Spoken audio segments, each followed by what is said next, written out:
Good level design is an integral aspect of any successful video game that has levels, and there's one series I know that has consistently excelled in this area. The Donkey Kong Country franchise graced the earth with its existence in 1994 with its first installment, Donkey Kong Country, which proved to be a revolutionary game thanks to its witty characters, impressive 16-bit soundtrack, unique levels, and stunning visuals. The debut title managed to exploit the capabilities of the Super Nintendo Entertainment System's hardware to a degree previously unmatched by many of the console's releases. The developer's process of converting three-dimensional models to 2D sprites allowed for Donkey Kong, his friends, and his foes to look as real as they, at one point, did. And the knowledge of David Wise and the rest of the game's musical staff allowed for tracks such as Aquatic Ambience and Fear Factory to play smoothly on hardware that would have struggled to process their complexity in the hands of a lesser skilled team.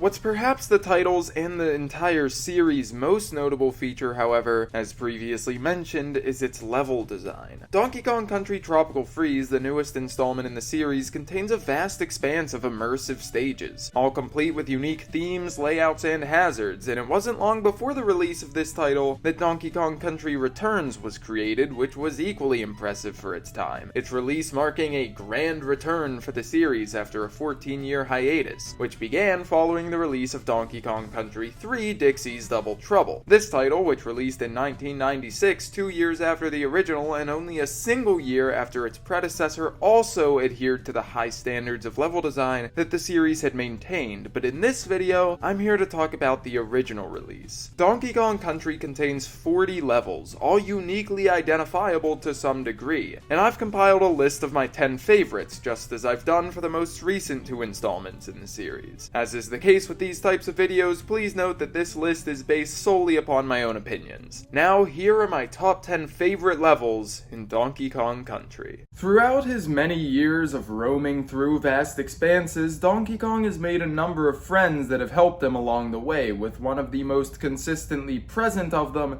appearing in this next level. At number 10 is Torchlight Trouble, the stage in which Squawks the Parrot made his debut. The level takes place in a dark cavern, similar in appearance to many others, yet easily identifiable thanks to its lighting, or lack thereof, which renders the majority of its terrain unable to be traversed without a notable amount of luck or impeccable knowledge of the stage's layout. It's this level's unique sight-hindering capability that prompts the appearance of Squawks, who trails behind the Kongs while holding a flashlight. Following closely behind the player and reacting to every input they make, Squawks is able to reliably illuminate the trail immediately in front of him, though this still renders the areas above and behind players obscured by a thick veil of darkness. Because of Squawks' slightly delayed responses and the largely invisible terrain present in Torchlight Trouble, players may find themselves traveling through the stage at a pace far slower than usual, as they carefully defeat or dodge the level's array of foes, which consists of Clumps and Crushas, 2 of the largest and toughest enemies in Donkey Kong Country. Sharp mincers are also present, which players can dart right into if not paying attention, but provided the Kongs move with caution, nothing particularly dangerous prevents them from reaching the stage's conclusion, as, save for diminished visibility, Torchlight Trouble is relatively simple in its layout. As the Kongs trek through the level, eventually reaching its end, the track that plays in the background is Cave Dweller Concert, which, while not particularly catchy due to its minimalistic nature, is ambient and peculiar enough to complement Torchlight Trouble's eerie, cavernous setting.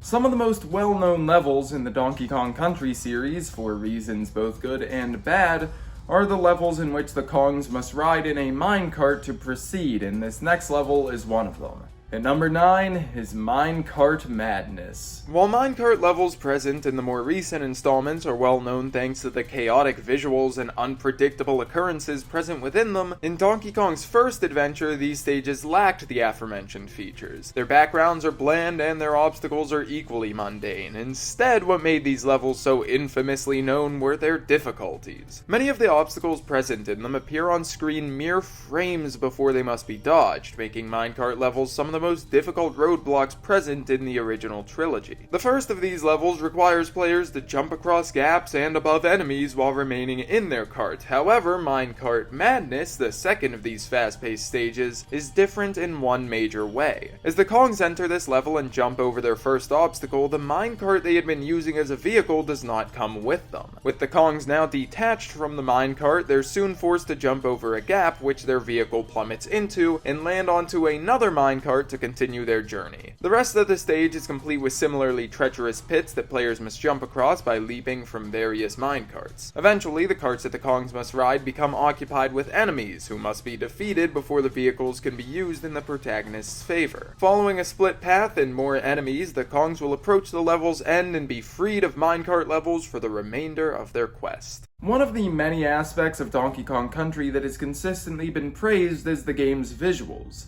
The game's developers took full advantage of the hardware they were working with when creating most of the game's assets, and number 8, Slipslide Ride, is just one example of their gorgeous work. This stage takes place within a brightly colored cave, seemingly illuminated by many shining crystals of vivid blue and purple hues, and while the level's background may easily entrance many players, as might its track Ice Cave Chant, which makes its sole appearance in Slipslide Ride, their focus must be sharp to reach the brilliant cave's end.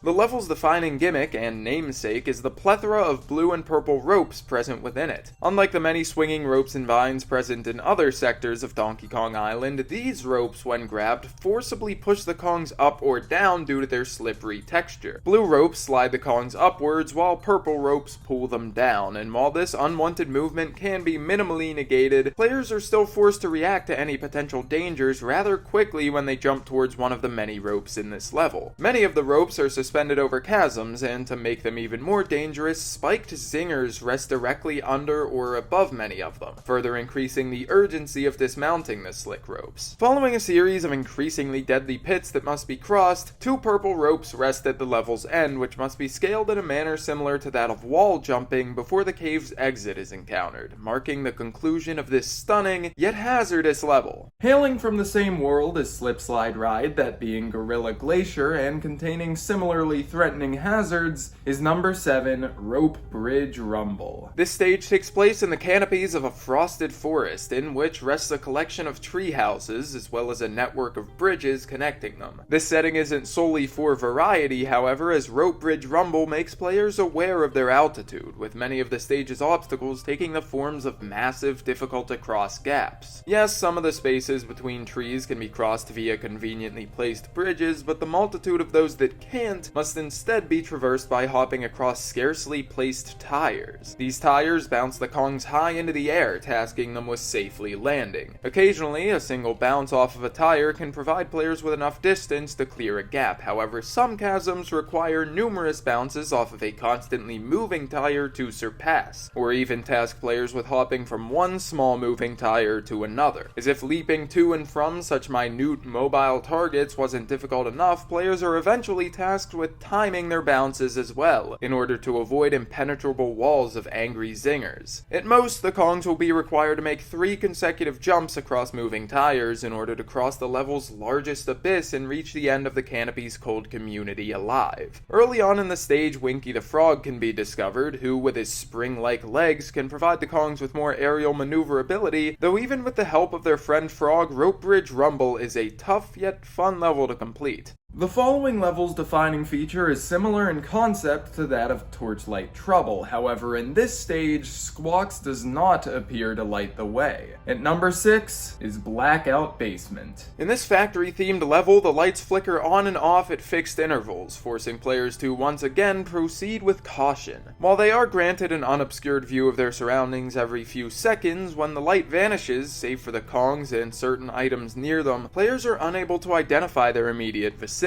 Terrain is entirely unrecognizable in the darkness, as are foes, allowing enemies to quickly creep up on the Kongs if they aren't using their time in the light wisely. In fact, many of the stage's enemies are grouped together tightly in order to more effectively ambush players who don't immediately notice them when given the chance to. Certain noises, such as the chomping of Claptrap's teeth and the rolling of barrels thrown by Manky Kongs, can be heard, which can provide players with insight as to their surroundings, but ultimately slowly traversing through the mechanical basement only when its lights are functional is the safest way to complete the stage, as even if players were to rely on sound cues, the level is also filled with swinging ropes and moving platforms that the Kongs must successfully swing or jump from in order to cross gaps. While Blackout Basement may prove frustrating to the impatient, its hazardous nature, which promotes careful and continuous examination of one's surroundings, made for an enjoyable, albeit stressful experience for me. Urgency is commonly present in most of Donkey Kong Country's levels, as is apparent by the few I've mentioned thus far, and this next stage is no different. At number 5 is Tanked Up Trouble. The level visually is rather bland, containing a simple, commonly used mine-inspired background. However, the level's terrain itself is quite interesting. Upon roaming into the stage, the Kongs are forced to ride upon a slowly moving platform in order to advance. What's special about this platform in particular, however, is its dependency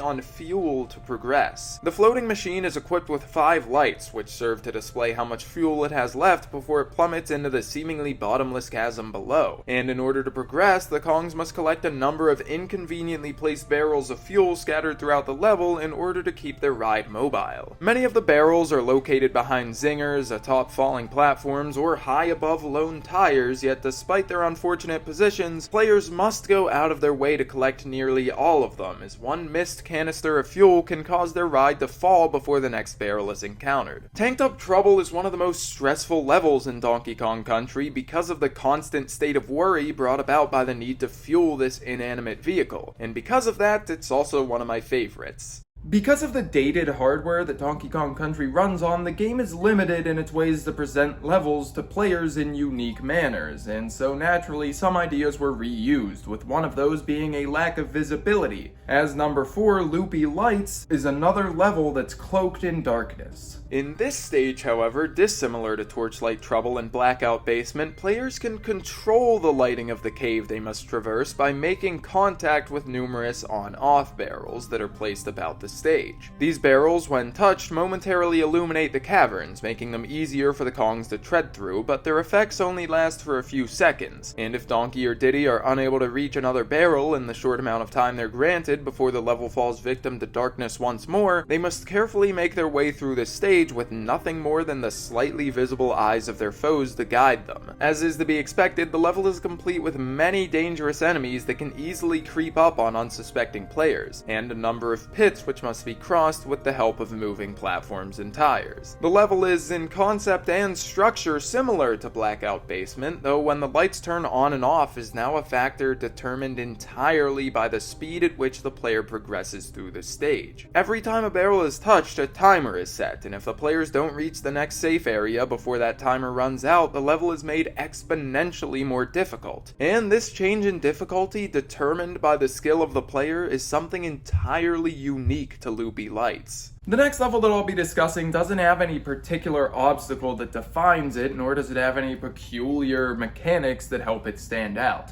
Instead, this level is defined primarily by its dynamic and gorgeous setting. At number 3 is Orangutan Gang. The stage does introduce Manky Kongs and relies heavily on them to defeat the player, but save for this new barrel-chucking foe, the level's layout is fairly normal, consisting of many treetops that the Kongs must jump across in order to reach its conclusion. Espresso the Ostrich can be acquired before the level's continue barrel and provide the Kongs with his swift, fluttering abilities to make the stage easier, but even without his help, traversing through Orangutan Gang isn't particularly difficult. If anything, compared to some levels encountered before it, this stage is a relaxing change of pace, and its setting conveys that nicely. The level begins under a bright blue sky, but shortly after the Kongs begin to walk forward, they're met with a beautiful setting sun, which drapes the forest's emergent layer in warm shades of purple, red, and orange. As players dodge barrels and combat the scarcely placed enemies littered about the level's treetops, they're able to marvel at the colorful sky far above them, a sight which, while perhaps unimpressive now, was certainly a wonder of its time. Despite its early appearance resting in World 2 of Donkey Kong Country, this stage is again a very stressful one. At number 2 is Stop and Go Station. which takes players into a strangely colored mine shaft. The level is coated entirely in a green film, and the game quickly shows players why that is. Similar to the on-off barrels present in Loopy Lights, this stage is filled with stop-go barrels. The objects are by default set to go, switching to stop when touched by the Kongs, thus changing the green film to red. Switching the screen's hue isn't all that these barrels do, however, as Stop and Go Station is crowded by rock rocks, creatures of stone unmatched in both speed and strength. The muscular Kremlings pace hastily about the level's terrain and must be avoided entirely, as their hard flesh is impenetrable by the Kong's attacks. While dodging their fast movements is far from impossible, interacting with a stop-go barrel in order to freeze the monsters in their tracks is the best strategy for making it out of the infested mines safely, as some of the rock crocs are located on small, difficult-to-avoid platforms. As the level progresses, more of the boulder-coated beasts begin to patrol the area, and the intervals in which they remain halted by the stop-go barrels decreases, giving players less and less time to safely sneak past their foes. In addition, the barrels which keep the rock rocks immobile become less convenient to reach, requiring increased precision and speed to encounter. Though, whether through quickly hitting every stop-go barrel they come across or narrowly avoiding the ferocious rock crocs' charging attacks, the Kongs will eventually make their way out of Stop and Go Station, bringing them one stage closer to my favorite level in the game.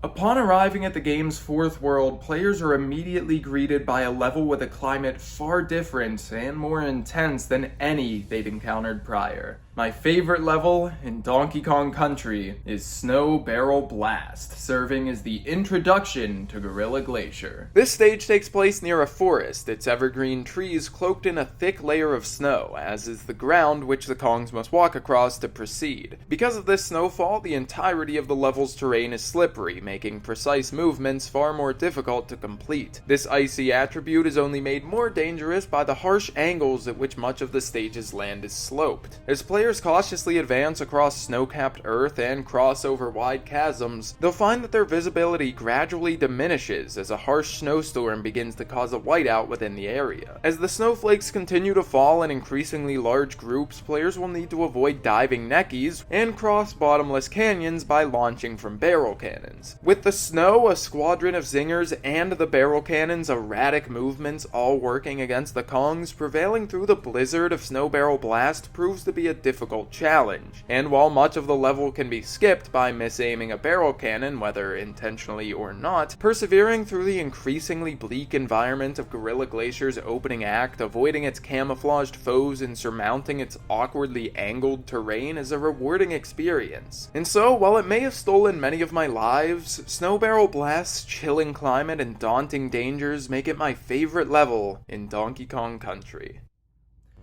Donkey Kong's adventures have consistently housed some of the most creative, beautiful, and difficult levels in Nintendo's many platformers. And while Donkey Kong Country's 40 stages may appear unimpressive when compared to their modern counterparts, these action-packed locales at one point showcased previously unseen levels of technological and artistic achievement. And while they may not be as engaging as some of the platforming challenges players are now used to, the unique spectrum of stages present in Donkey Kong's first journey will always remain revolutionary, thanks to their oftentimes unusual settings, exotic and chaotic visuals, and many opponents and obstacles that lie in wait within them. This layout of levels served as an admirable precedent for the series' sequels to use as a guide, and whether playing through Donkey Kong Country Diddy's Kong Quest, released only a year after its predecessor, or Donkey Kong Country Tropical Freeze, which followed 2 decades afterwards, the same attention to detail present in the franchise's first 40 levels can be found in any of the hundreds that followed. Thank you all so much for watching.